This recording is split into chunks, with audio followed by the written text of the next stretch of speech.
Hello, interwebs. I hope you're all doing well. And again, sorry you're not seeing my lovely face. I promise very soon I will be back on camera because my swelling is starting to go down after surgery. But you have to deal with just my audio tones for just a little while longer as I recover. But today, we're going to be talking about a book that has been taking me a while to finally get to, but I did promise all of you, and that is Terry Pratchett's third book in his Discworld series, Equal Rites. Again, I'll say right up front, I apologize it took me so long to get to this review. I've been wanting to review more Discworld books. I loved the first two. You can check out those reviews that I've already done of them, and I was really looking forward to this one because I know a lot of you out there knew that I would probably enjoy this for fairly obvious reasons, considering that this book talks about things about gender and sort of women's place against men's magic, and also some ideas of what gender means and a woman having men's magic. Very clearly themes that I am always sort of interested in.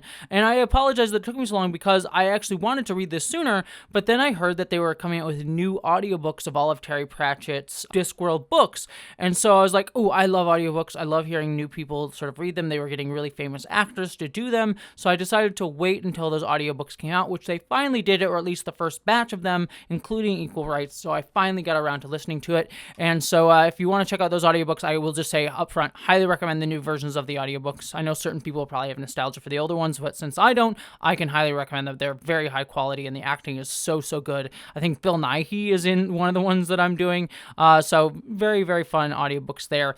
But moving into the actual book itself, as I said, this was a really great reintroduction for Discworld after having been away from it for a little while. As I sort of mentioned earlier, I've been reading these in the order that they were released, and it was quite obvious with the first two books that I read, The Color of Magic and The Light Fantastic, that Terry Pratchett was still excellent, but he was using those books more as like a pastiche parody of a bunch of different fantasy stories. Like they were very much little vignettes within that story with sort of a character through line through them. Whereas this one, I think, is the first book in the Discworld series that just really hones in on telling one story with one set of characters. And I thought I was kind of refreshed by that, because I feel like if I had stuck with the same style of storytelling from those other two books, I didn't hate them, but I would have tired of it very quickly.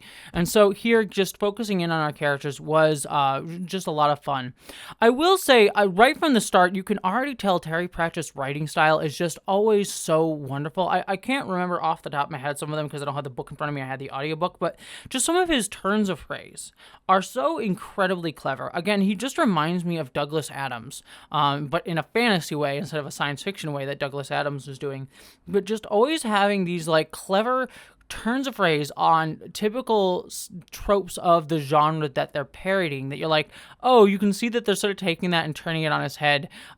There was something about like mist curling was in like the first opening was like, oh, the mist was curling just like it always does on a fine. I forget the exact turn of phrase. I'm not Terry Pratchett, but he's just so clever at his prose throughout it that you're just always finding these little like gems every single time you read, and I enjoy that. But enough about just the sort of that sort of element of stuff. Let's talk about the actual story.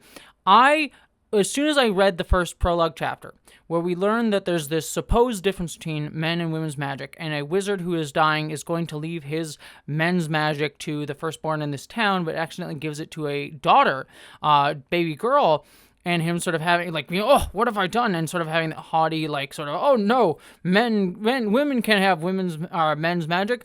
I thought that I was like, okay, I'm so here for this. I love everything that he is sort of doing here, and sort of breaking down these structures and expectations that are placed upon people.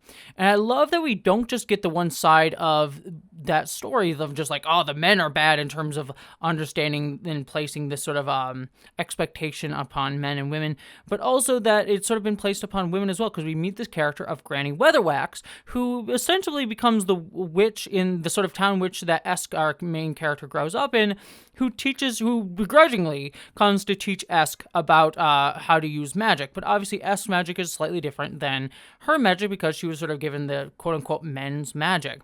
And I love that Granny Weatherwax also reinforces these ideas of like, oh, only women and men have different types of magic. Men try to claim things, own things. They want to, like, I love the idea of they can go inside of animal skin, and women usually, at least in her mind, would just borrow the skin of an animal. Men would take it and lose their minds, as Esk almost does at one point. I love that Granny Weatherwax constantly places these sort of still gendered expectations upon Esk, while also still understanding that she lives in a world that pushes down women. Like, constantly she's just like, oh, men don't understand the real ways the world works. dorks and they're all haughty and uptight, and yet she'll still reinforce these gender stereotypes. What I'm saying is that Granny Weatherwax is a TERF. is kind of what I'm saying. But I mean that, jokingly.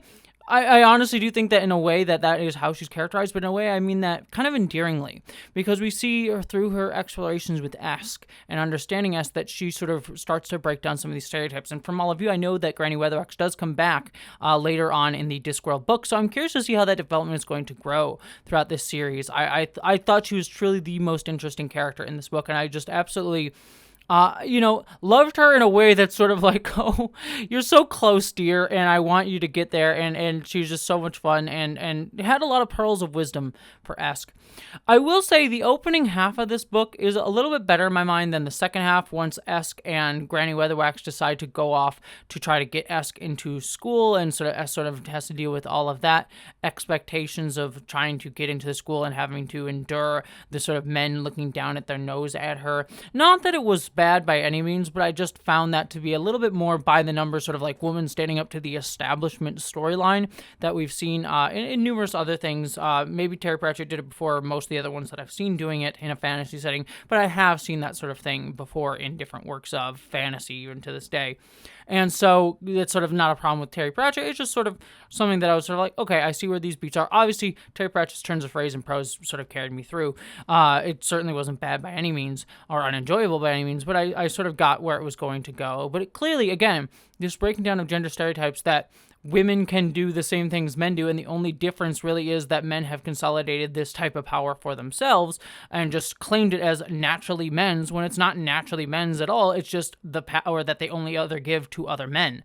Wonder what that's sort of like. Never could have seen that in our society today, and how they devalue women's magic as well. I mean, I think there was one guy who's just like, oh, I certainly appreciate women. I think they do well for what they do. Like that sort of idea and attitude that's pervasive, clearly condescending, and putting women in their place, while sounding as if they're being complimentary, but still sort of snidely looking down sexistly at women. I love those attitudes, and sort of Granny Weatherwax and Esk sort of tearing down those stereotypes. The only thing I will say with this book is I do feel it was a bit short, and to a degree I enjoy that. I mean, I've been reading big grand fantasy epics. I've been reading the Wheel of Time books, which just get longer and longer with every book, it feels. So I did appreciate that this was much shorter, but I do feel like, oh, the story just sort of ends. And I would wish there was a little bit more of a wrap-up. Now, obviously, I know these storylines continue in his other books, so I'm not as disappointed. If I thought that this was the only book with these characters that I was going to get, at least with the characters that I care about, then I would be a little bit more disappointed. I would be like, oh, this ending didn't really satisfy. But knowing that they're going to come back up at some point and there's more adventures with these characters, I'll sort of give it a pass on that front. But it was a little bit of a quick wrap-up and ending there. Overall, this was fantastic. For the third book in the Discworld series that I've read, again, I'm reading them sort of in release order.